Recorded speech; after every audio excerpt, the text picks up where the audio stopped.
The docking clamps hissed as they locked onto the hull of the Morning Star.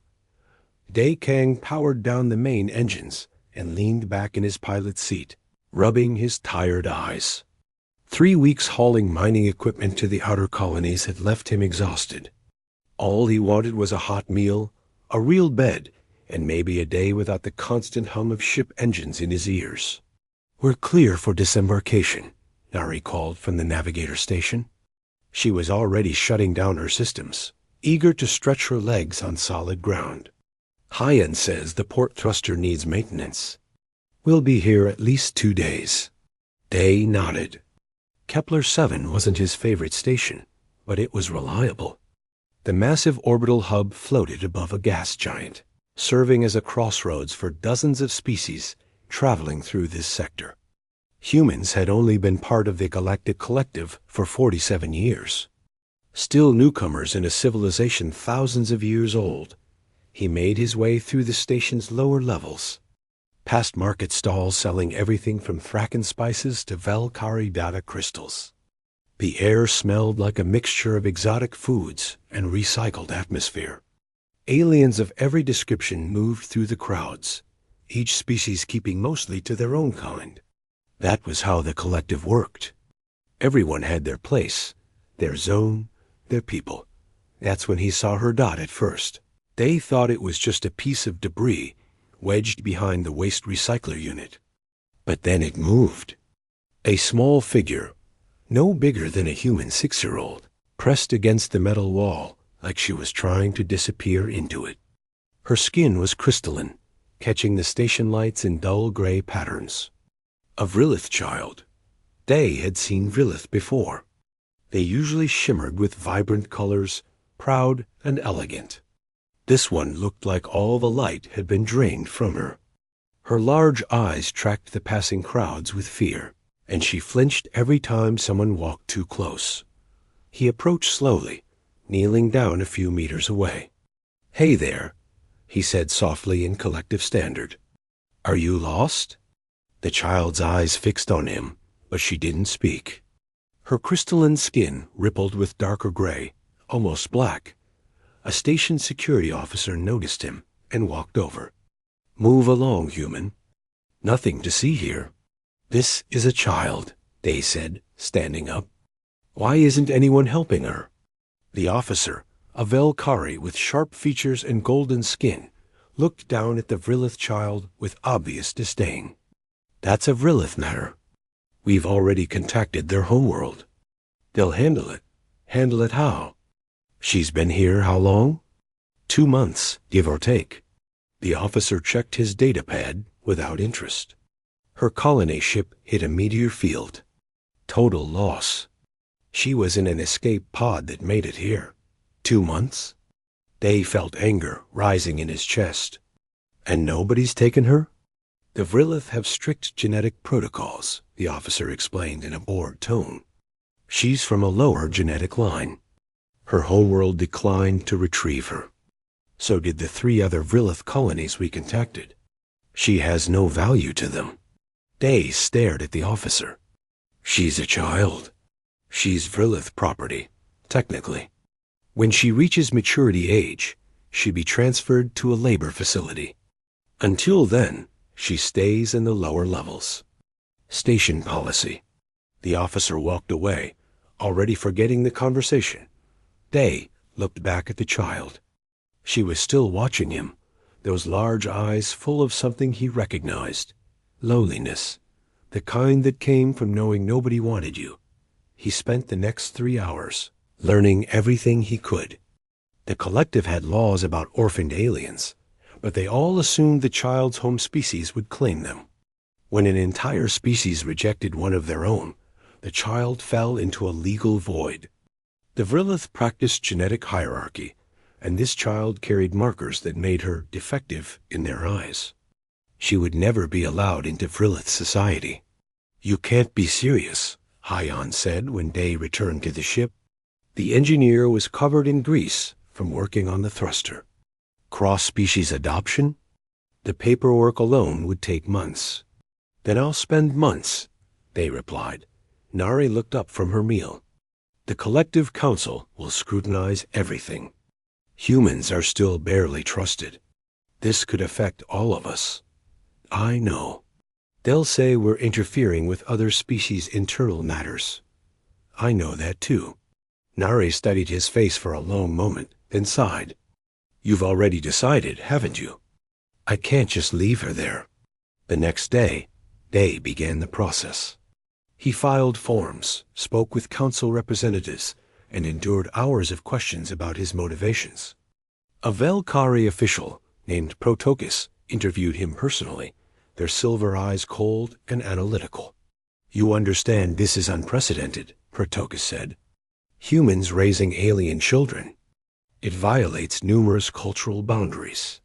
She has no culture to violate, Day countered. Her own people abandoned her. The Vrillith have their reasons.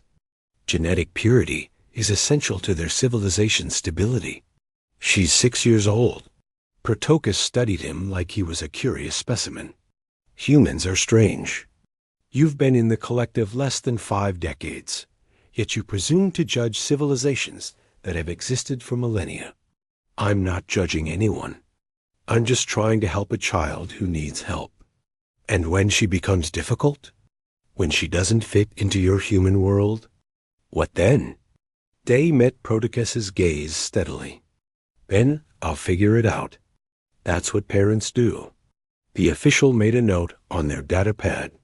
I will authorize a temporary guardianship. 6 months. If there are any problems, she will be removed and placed in collective care. Do you understand? I understand. 3 days later, A returned to the lower levels. The Vrillith child was in the same spot, as if she hadn't moved at all. He knelt down again, this time with a blanket, and some food he'd researched was safe for Vrillith biology. My name is Day, he said gently. I'm going to take care of you now, if that's okay. The child didn't move at first. Then, slowly, she reached out and took the food. Her crystalline fingers trembled. I'm going to call you Ari, Day continued. It's a human name. It means beautiful. Is that okay? For the first time in 2 months, the child's gray skin flickered with a different color. Just a hint of amber, like a candle being lit in darkness. In Vrillith color language, it meant hope. Day wrapped the blanket around her small shoulders and lifted her carefully. She weighed almost nothing. As he carried her toward the docking bay where the Morning Star waited, he felt her crystalline hand grip his shirt. Behind them, hundreds of aliens went about their business, not even noticing. One human had done what an entire galaxy had refused to do. He had simply chosen to care. Neither of them knew that this simple act would change everything. 6 months had passed since Ari came aboard the Morning Star, and the ship had become something entirely different. Where there was once just the hum of engines and quiet efficiency, now there was laughter echoing through the corridors. Ari's small footsteps running between the cargo bay and the bridge. The sound of a child learning to belong. Day watched from the galley as Ari sat cross-legged in front of the navigation console, her crystalline fingers dancing across the holographic display. Her skin shimmered with soft blue light now, the Vrillith color for concentration. She was calculating jump coordinates, something that usually took Nari's computer system several minutes. Ari could do it in under 30 seconds. That's impossible. Nari had said the first time she witnessed it. She's doing quantum mathematics in her head. Vrillith brains work differently, Hayan had explained, looking up from his engineering manual. Their crystalline neural structure processes spatial data faster than most organic species. The lower genetic lines actually have more complex crystalline matrices. That's probably why their society suppresses them. Ari looked up from the console, her large eyes meeting Day's. Did I do it wrong? She asked in careful human standard. Her voice was soft, always uncertain. You did it perfectly, Day assured her. You always do. Her skin flickered to warm amber. Hope and happiness. She was learning to feel safe, The crew had adapted faster than Day expected.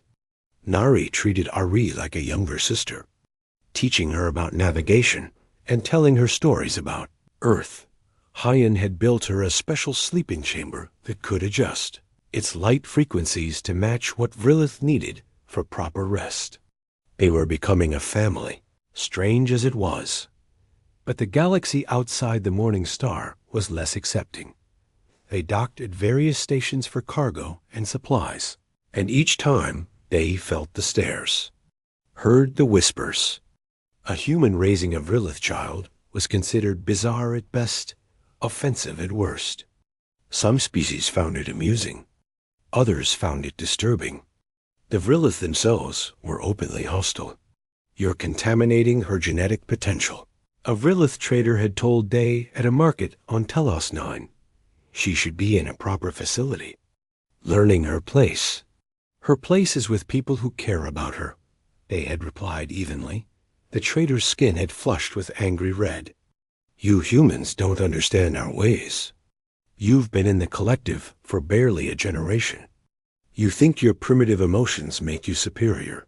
Day had simply walked away, Ari's hand in his.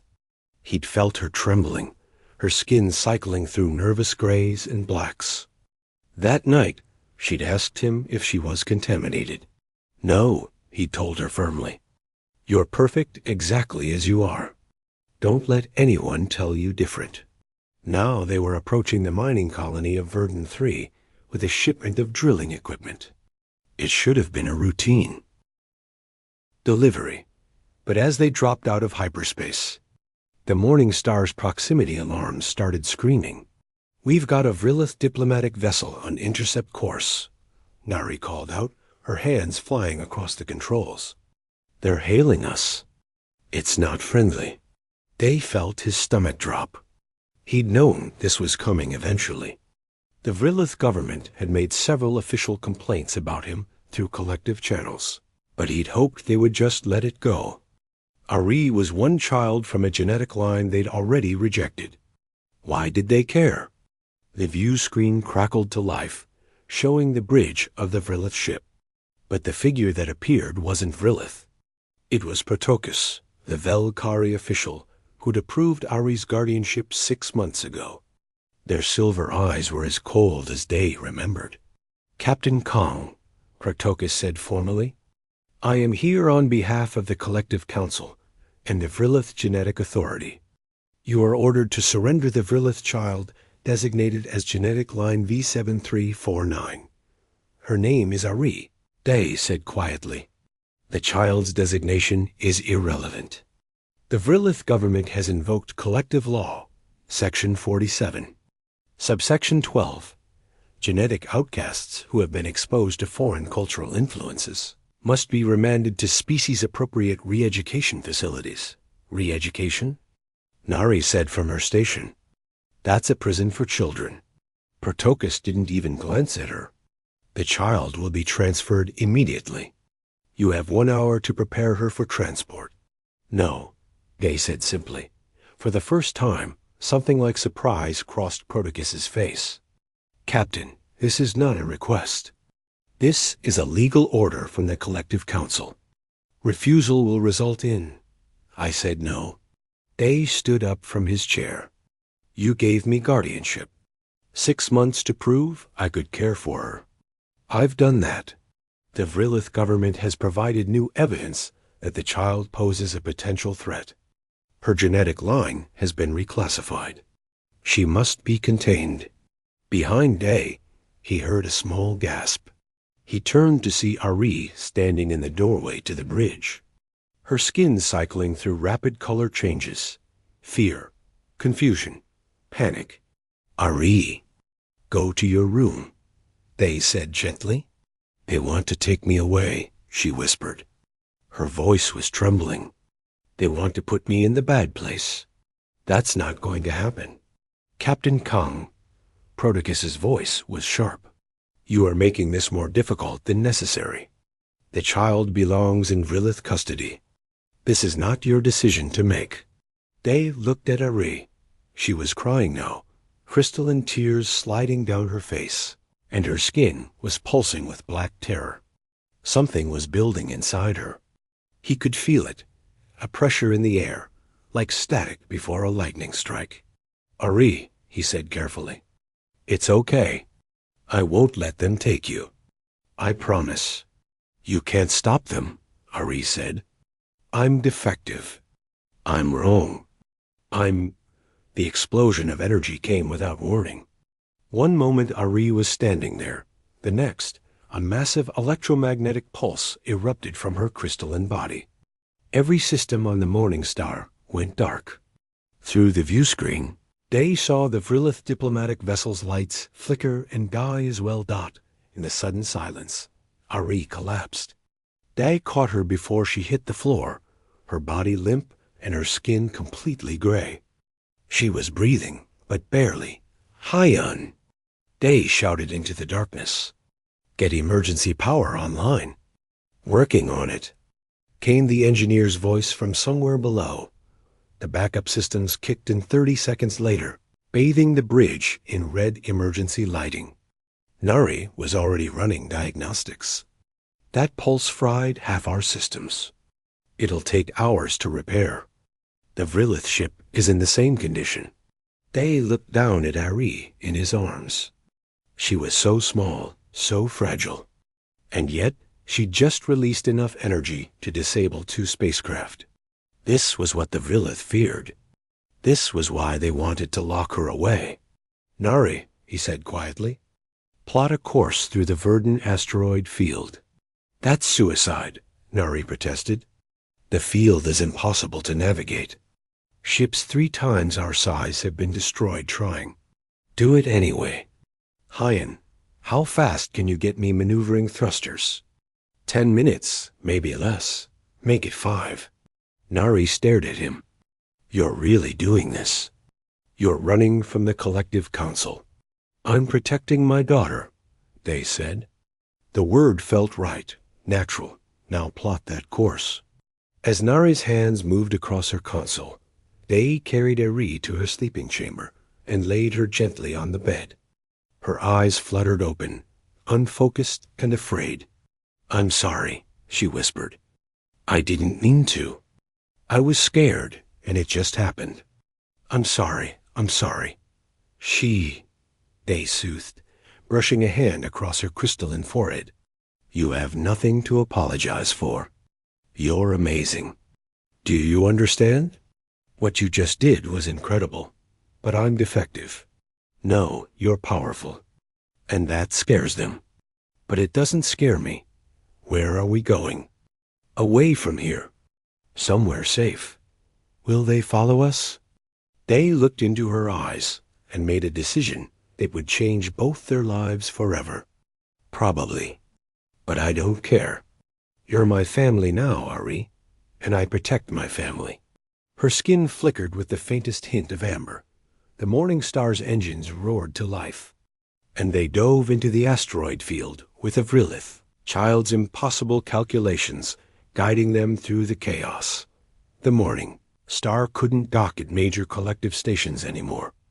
Day's face was flagged in every port authority database from here to the core worlds: fugitive, kidnapper, violator of collective law. The charges were all lies, but that didn't matter. He'd defied the council, and they didn't forget that, so Day took jobs on the fringe. Supply runs to mining outposts that didn't ask questions. Cargo deliveries to independent colonies that valued discretion over legality. It was harder work for less pay, but it kept them moving, kept them free. Ari had grown in the past year. Not just physically, though she was taller now, but in confidence. She moved through the ship like she owned it, helping Hyan with repairs, assisting Nari with navigation, and asking endless questions about everything. Her crystalline skin rarely showed the dull grays of fear anymore. Most days, she shimmered with blues and ambers, the colors of contentment and hope. But Day could see the worry in her eyes sometimes, when she thought he wasn't looking. She knew they were running. She knew it was because of her. They were restocking supplies at a depot on the edge of unclaimed space. when the encrypted message came through. The sender was identified only as friend, and the message was simple. We need to talk. Coordinates attached. Come alone if you want, but come. Day almost deleted it. In their situation, mysterious messages were usually traps. But something about it felt different. He checked the coordinates. It was a location deep in an uncharted nebula, days away from any major shipping routes. It's probably collective agents, Nari said when he told her. They want to lure you out and grab Ari. Maybe, Day agreed. But what if it's not?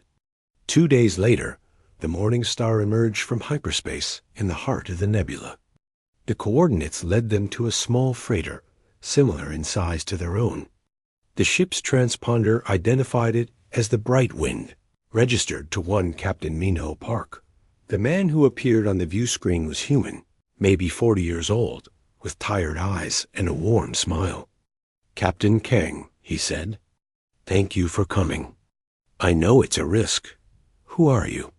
Day asked, cautiously. Someone like you. Minho gestured off-screen, and a moment later, a small figure appeared beside him. Not human. The child was Thraken, with scaled skin and large amber eyes. The species had been declared extinct 3 years ago, after a plague swept through their homeworlds. Day felt his breath catch. How? Same way you saved Ari, Minho said. I found him in a refugee camp, dying of starvation. His name is Teeman. The Thraken who survived the plague scattered across the galaxy, but nobody wanted them. Too many bad memories. Too much fear of infection. He put a hand on Teeman's shoulder. But he's healthy. He's smart. He deserves a chance. You're a fugitive too? Not yet. I've been more careful than you. Smaller profile. But it's only a matter of time. Minho leaned forward. That's why I contacted you. You're not alone, Captain Kang. There are others. Over the next hour, Minho explained. Across human space, dozens of humans had quietly taken in alien orphans and outcasts. A research scientist named Yuna had sheltered 3 sylph larvae whose caretakers had abandoned them for being malformed. A merchant named Junho had adopted twin Velkari children rejected for being born outside their caste system. A colony administrator named Sora was raising a Quillix teen who'd been exiled for questioning their species' religious hierarchy. We're not organized, Minho said. Most of us didn't even know about each other until recently. We just couldn't look away. Couldn't let them suffer. How many? Day asked. At least 50 humans that I know of. Probably more. And between us, we're caring for over 100 alien children. Nari whistled softly. That's going to make the collective very nervous. It already has, Minho confirmed. That's why I reached out. The Council is starting to notice the pattern. They're calling it human interference in species' internal matters. They're planning something. I just don't know what yet. That night, Day couldn't sleep. He kept thinking about what Minho had said. 50 humans. 100 children. All those people who'd made the same choice he had, simply because it was the right thing to do. He found Ari in the ship's observation deck, staring out at the swirling colors of the nebula. She was 9 cycles old now, nearly 10. In human years, her crystalline body had grown more complex, with intricate patterns that shifted and flowed like living art. Can't sleep? He asked, settling down beside her. I was thinking, she said quietly, about all those other children Captain Minho told you about. You were listening to that conversation? I'm always listening. She glanced at him with a small smile. You taught me that information is survival. Day had to laugh. I did say that, didn't I? They sat in silence for a moment, watching the nebula's dance of light and color.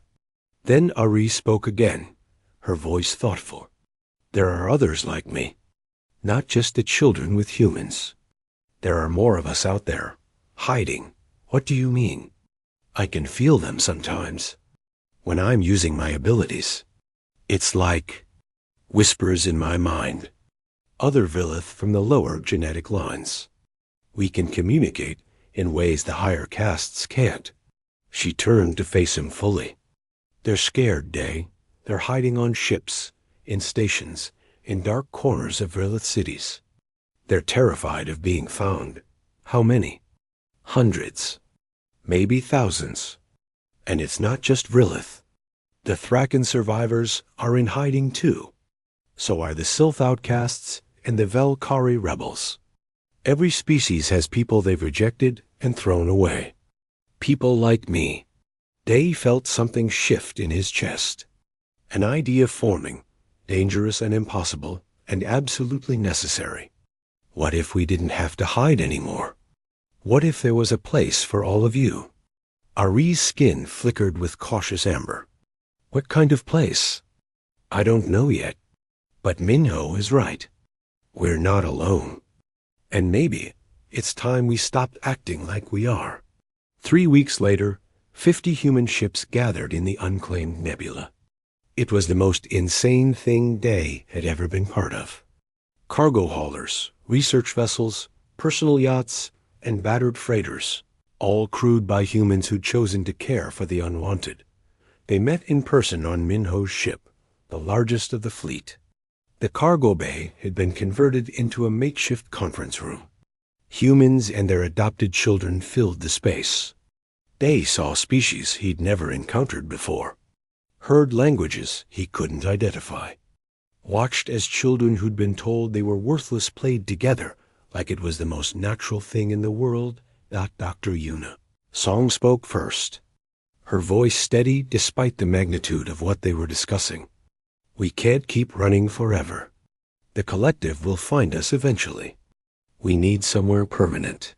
Somewhere safe. A colony, suggested Jono, the merchant. In unclaimed space. More than that, Day found himself saying. Everyone turned to look at him. Not just a colony. A sanctuary. A place where any outcast, any orphan, anyone rejected by their own species can find refuge. That's a beautiful dream, Sora said gently. But the collective will never allow it. Then we don't ask permission. Day looked around the room at all those faces, human and alien. We build it anyway. We make it real. And we dare them to tear it down. Silence fell across the cargo bay. Then Ari stepped forward, her crystalline skin blazing with brilliant amber hope. I can help, she said. I can reach out to the others. The ones in hiding. Tell them there's a place for them. Tell them they're not alone anymore. One by one, the other children began to speak. Temin, the young Thraken, offered his species' knowledge of sustainable agriculture. The Sylph larvae demonstrated their ability to process and organize vast amounts of data. The Velkari twins showed how they could repair complex machinery through methods their species had forgotten. The outcasts weren't weak. They weren't defective. They were extraordinary. Minho looked at Day and grinned. I think we're really doing this. Yeah, Day replied, feeling something he hadn't felt in a long time. Not hope exactly. Something bigger. Purpose. I think we are. But none of them saw the message being transmitted from a maintenance drone in the cargo bay's ceiling. A simple data packet, encrypted and compressed, shooting across space toward collective territory. Protocus received it on their personal terminal and read it 3 times. Then they forwarded it to the collective council with a single line of text. The human situation has escalated. Recommend immediate intervention. The war was coming, though nobody knew it yet. Except perhaps Ari, who felt a darkness gathering at the edges of her psionic senses, and said nothing. Haven Station wasn't much to look at. Built from salvaged hull plating, recycled life support systems, and more determination than sense, it orbited a barren moon in a system so remote that most star charts didn't even have a designation for it. The humans had simply started calling it Haven, and the name stuck. Day stood in what passed for the station's command center, watching through the viewport as another ship docked. That made 23 arrivals in the past week. Word was spreading faster than they'd anticipated. Ari's psionic network had reached outcasts across dozens of worlds, and they were coming. Scared, desperate, but coming. "We're at capacity," Nari reported, studying the resource management displays. 217 residents. "We've got maybe enough supplies for another month, if we're careful." "The supply run from Minho's fleet is due in 3 days," they replied. "We'll manage." "And when the collective shows up?" Day didn't answer. They both knew it was a matter of when, not if. Haven Station had been operational for 4 months. 4 months of building, organizing, and creating something that shouldn't exist. The main habitat ring housed families, human and alien, living side by side. The educational center, such as it was, had become a place where Vrillith children studied alongside Thraken survivors, where Sylph larvae learned mathematics from Volcari. Outcast Dr. Yuna had set up a medical bay that could handle the biology of 17 different species. Junho managed the hydroponic gardens with help from Temin, whose Thraken instincts for agriculture turned out to be invaluable. Sora coordinated everything with a calm efficiency that kept the chaos from becoming disaster. And Ari had become the heart of it all at 12 cycles old. She moved through the station like a living bridge between species. Her psionic abilities had grown stronger, allowing her to translate not just words, but emotions and intentions. When conflicts arose between residents who couldn't understand each other's cultures, Ari mediated. When new arrivals came terrified and traumatized, Ari welcomed them. They found her in the observation lounge, surrounded by a dozen children of various species.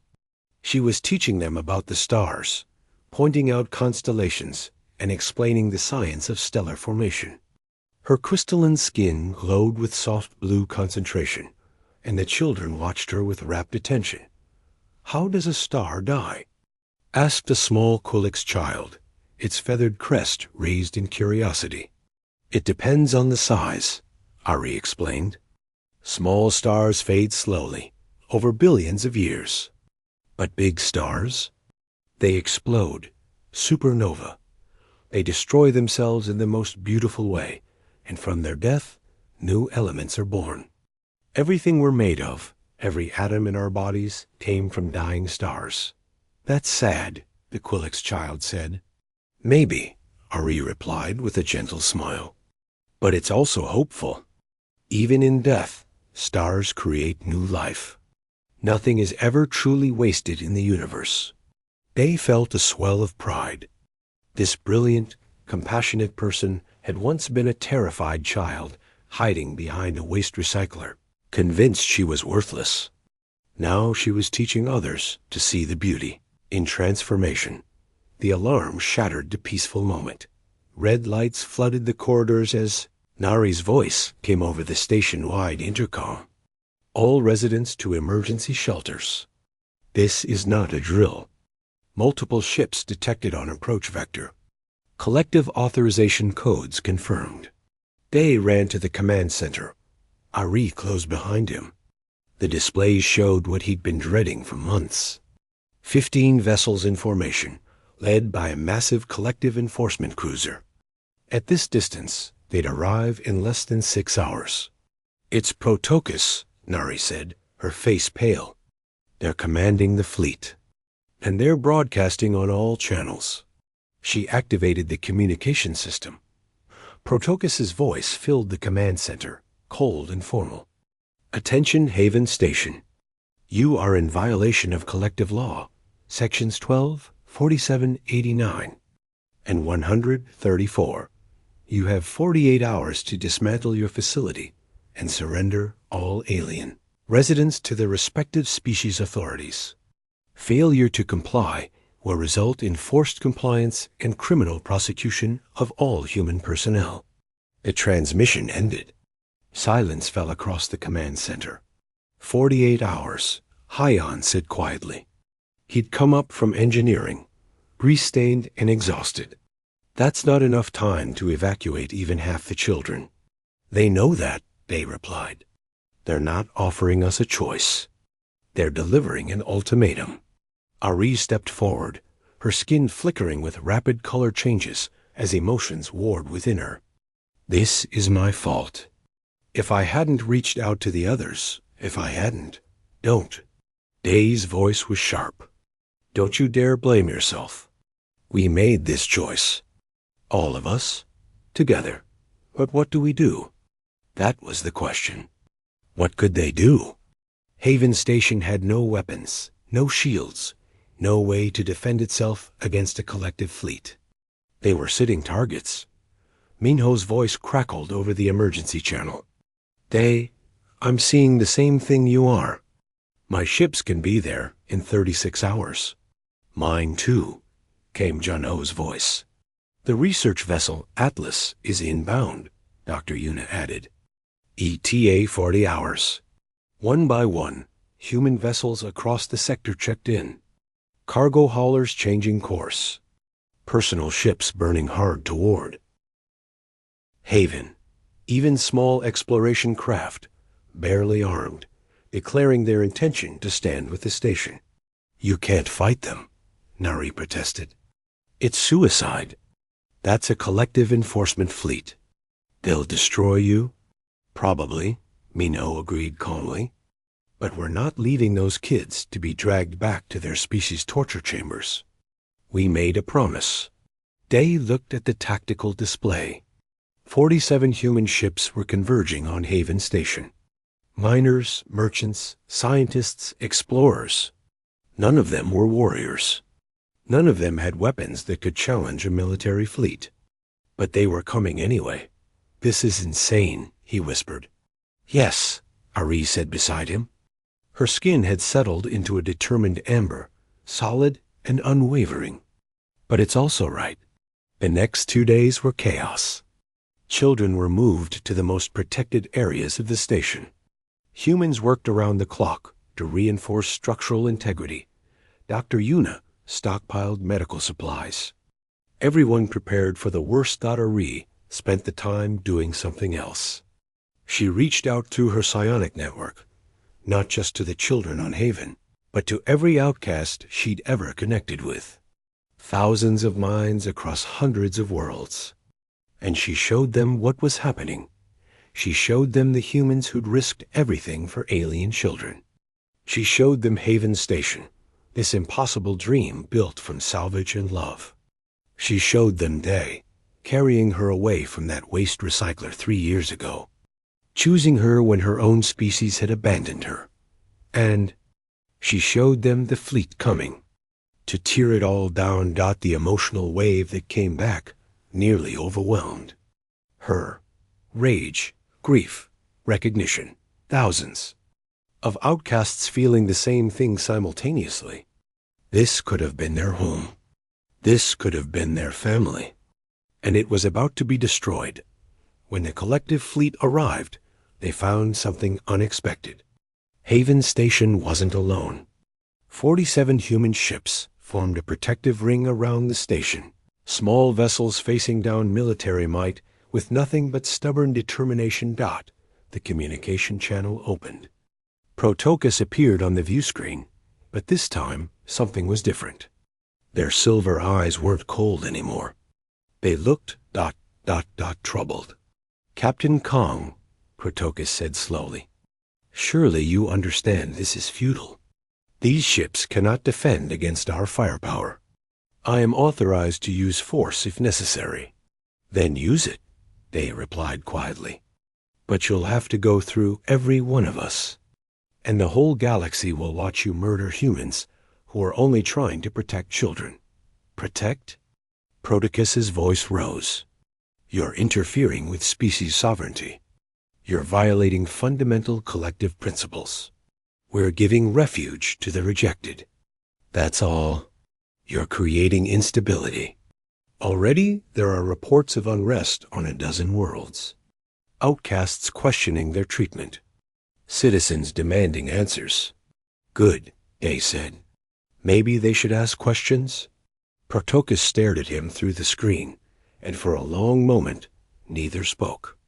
Then the Valkyrie official did something shocking. They killed the transmission to the rest of the fleet, making the channel private. You have no idea what you've started, Protocus said. And their voice was almost frightened. The collective has maintained order for 10,000 years through very careful balance. Each species governs itself. We don't interfere. But you're showing everyone that there's another way. And that's dangerous. Why? They asked.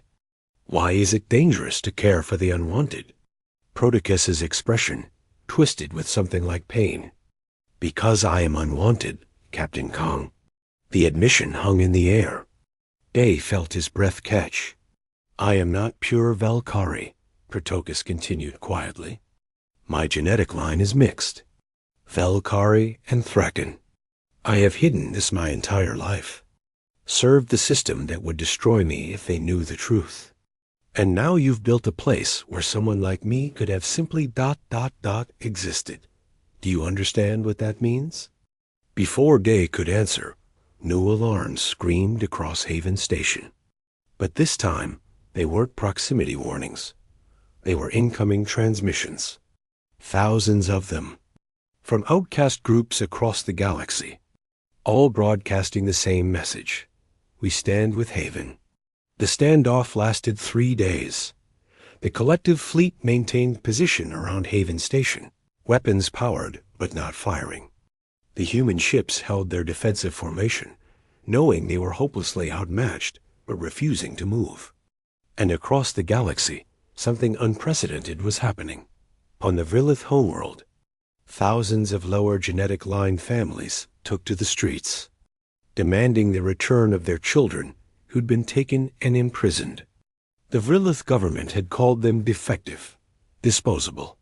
Now they were asking why not in the Thraken survivor colonies. Plague refugees who'd been scattered and abandoned were gathering, questioning why their own people had left them to die. They were organizing, finding their voice.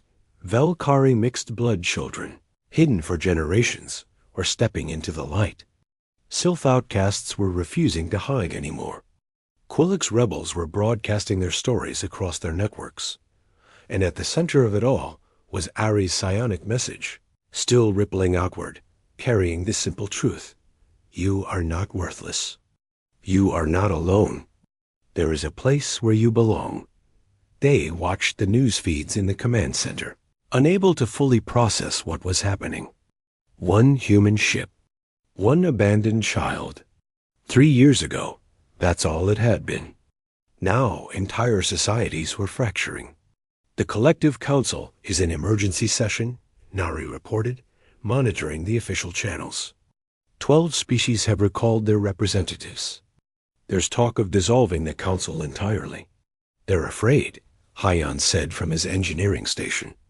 They've built their entire civilization on hierarchy and separation. We're showing them something different, and they don't know how to handle it.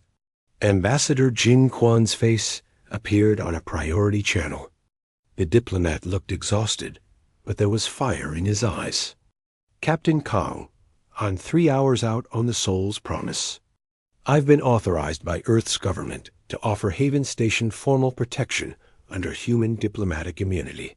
That could mean war with the Collective, Day said. I know, but our government is unanimous on this. We don't abandon our people, and we don't abandon those children. Jin paused.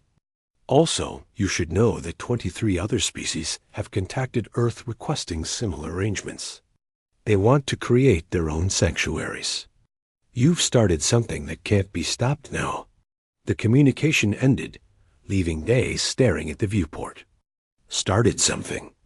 As if he'd had some grand plan. He just tried to help one scared child. That was all. Day. Ari's voice was quiet beside him. Can I talk to Protocus? He looked down at her. She'd grown so much in 3 years. Taller, stronger, more confident. But right now, she looked young and uncertain. Why? Because I understand them, she said simply. I know what it's like to hide what you are. To serve a system that hates you, because you're afraid of what happens if you don't. Ari, they could still order an attack. It's not safe. Nothing about this is safe. Her crystalline skin flickered with determined amber. But I have to try. Day wanted to say no, wanted to protect her from this confrontation. But he'd learned over 3 years that Ari wasn't a child who needed protecting anymore. She was a person who needed to be trusted. Okay, he said quietly, but I'm staying right beside you. The communication channel opened.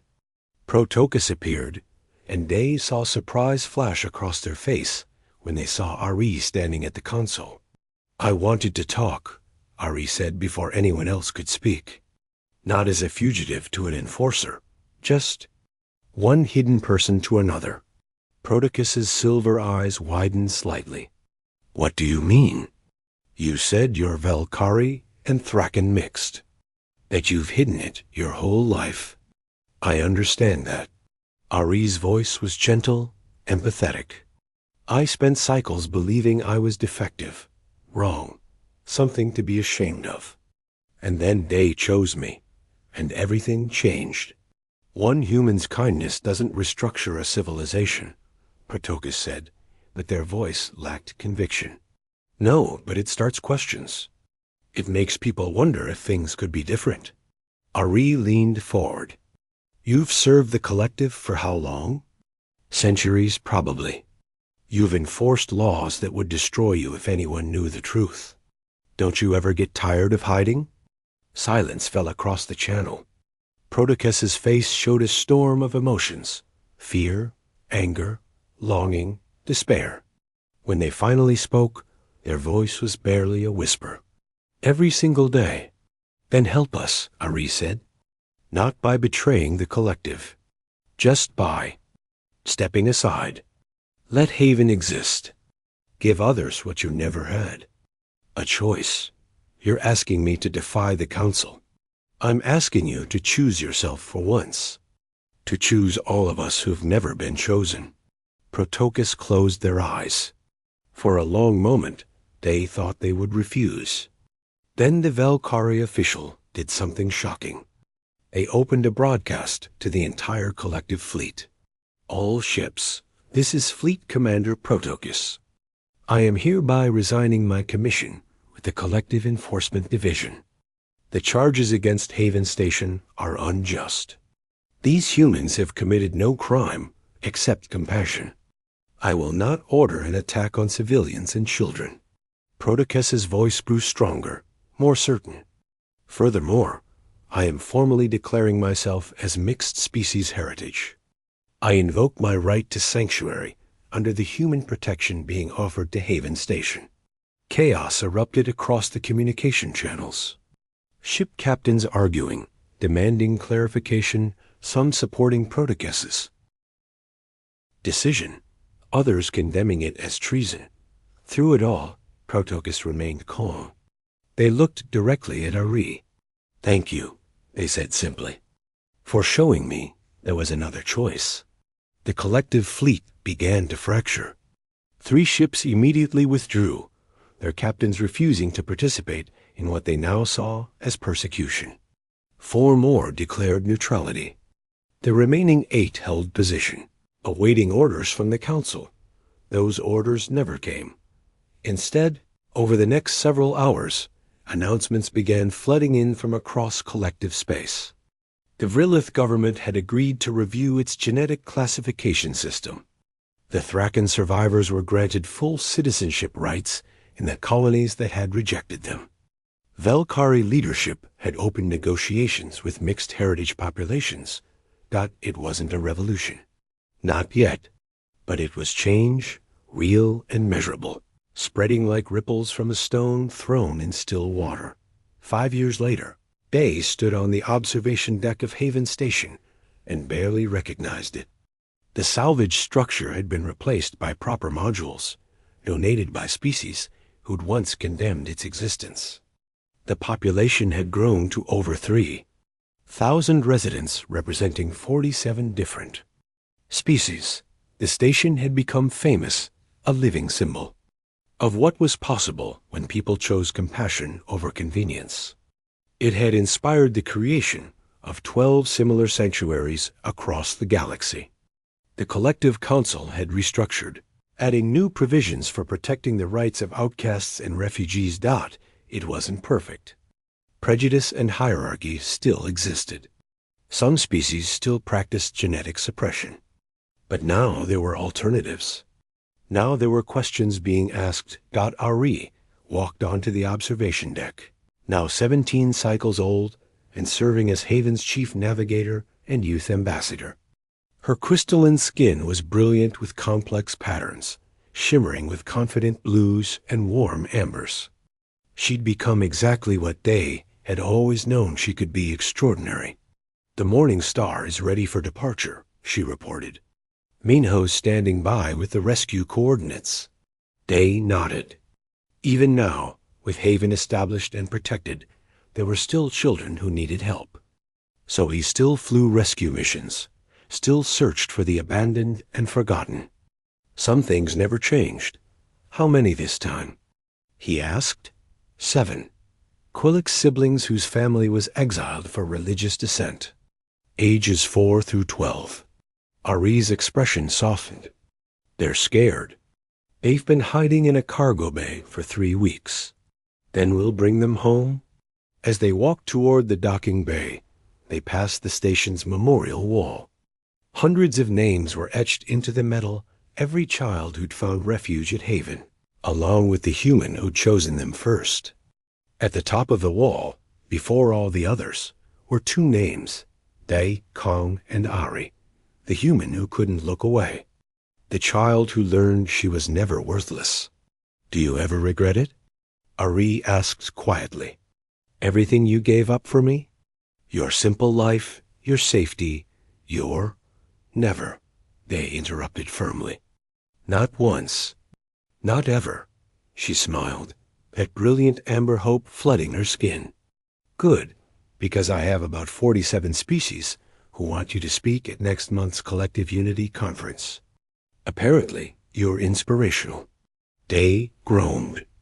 "I hate public speaking." "I know. But you started this. You have to see it through." She paused at the airlock to the Morning Star. "Besides, you'll have help. Protocus is speaking too. And Mino. And Dr. Yuna. All of us who were there at the beginning. All of us who were stupid enough to think we could change a galaxy," they said. But he was smiling. "All of us who were brave enough to try." Ari corrected. The Morning Star's engines hummed to life, familiar and comforting. Somewhere out there, 7 frightened children were waiting. Waiting to be chosen. Waiting to learn they mattered. They settled into the pilot's seat, Ari beside him at navigation. Through the viewport, he could see the Soul's promised docking ambassador, Jin, arriving with another group of human volunteers. Beyond that, a Vrillith ship carried lower genetic line families coming to visit their children who'd found sanctuary. A Thraken vessel brought plague survivors seeking medical care. A Velkari transport held mixed heritage individuals ready to start new lives. Haven Station was alive with motion, with purpose, with hope. "Coordinates plotted," Ari reported. "Ready when you are." They engaged the engines. As the Morning Star pulled away from the station, heading toward another rescue, another child, another chance to prove that compassion could reshape the universe. He thought about that day 3 years ago, on Kepler-7.1, small girl behind a waste recycler. One human who couldn't walk away. That's all it had taken. One person. One choice. One moment of simply caring when everyone else had given up. And somehow, impossibly, it had been enough. The stars stretched ahead of them, infinite and full of possibility. Somewhere out there, Children waited in darkness, convinced they were worthless, convinced they were alone. Day would find them. Ari would welcome them. Haven would shelter them, one child at a time. They would prove that in a galaxy of billions, every single life mattered. Every single person deserved to be chosen. That was the revolution. Not grand or dramatic. Just persistent, patient kindness, repeated over and over until it changed everything. The Morning Star jumped hyperspace, carrying its crew toward the next rescue, the next beginning, and across the galaxy. Other humans were doing the same thing, making the same choice they had made years ago. They were choosing to care, and that choice was reshaping the universe.